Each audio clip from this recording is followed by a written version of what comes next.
মাকে গালি দেয়া, বোনকে গালি দেয়া পিনাকি ভট্টাচার্য স্বাভাবিক একটি বিষয় করে ফেলেছেন।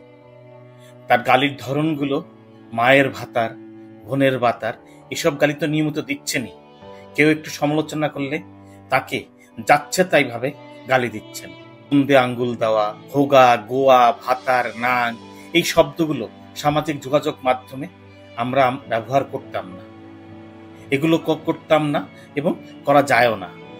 জাতিকে এই উগ্রতার প্রশিক্ষণ দিচ্ছেন দীর্ঘদিন ধরে পিনাকি ভট্টাচার্য। কি কি উপায়ে অসহিষ্ণু হওয়া যায় সেই শিক্ষা দিচ্ছেন। যদি ভাবেন এই শব্দগুলো শুধু তিনি ব্যবহার করেন ভিউ পাওয়ার জন্য, আসলে কি ভিডিওতে ভিউ পাওয়ার জন্য জাতিকে তিনি অসহিষ্ণুতা শেখাচ্ছেন? পিনাকির উচিত তার পেজে লিখে দেওয়া, এখানে ন্যাংটা কারবারি হয়, 18+ নাগরিকরা ছাড়া কেউই তার পেজে যেন না যায়।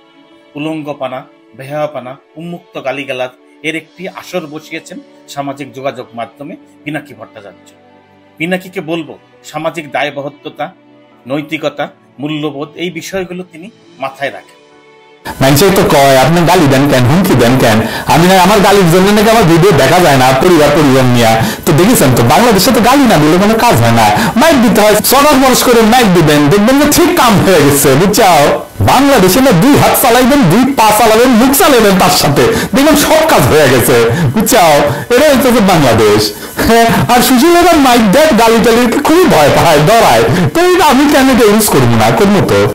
ফেসবুকে মায়ের পাশের ছবি দেখা ভাইটা রাস্তায় এসে দুধ বিষয় বলছে, কোন আক্কেলে মৌলানা বেনে দিলেন ভাই। আব্বাস আমার অত্যন্ত পছন্দের একজন আলেম, উনার মতো একজন আলেমের কাছে যে উনারে নিয়ে গেলেন, আপনারা আব্বাস হুজুরের সম্মানের বিষয়টা দেখবেন না? উনার কাছে আপনারা যারে তো নিয়ে যেতে পারেন না। এই যে মালটা যাটা করবে এখন বা করিছে সব আব্বাস হুজুরের গায়ে লাগবে তো। আর এই ছেলের তো বেসিক এডুকেশনের সমস্যা আছে ভাই।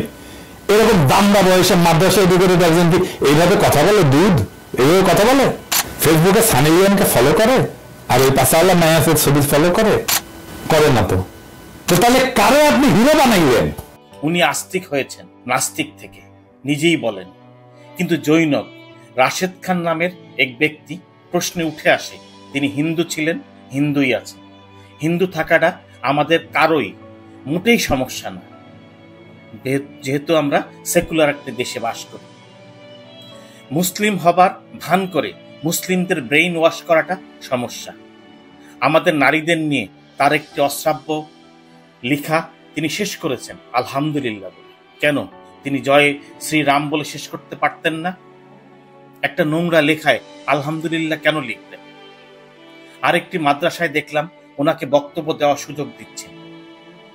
সেই মাদ্রাসার কর্তৃপক্ষের রুচি কি যে একজন হিন্দু ব্যক্তিকে দিয়ে সেই মাদ্রাসার বক্তব্য দেওয়াতে হবে?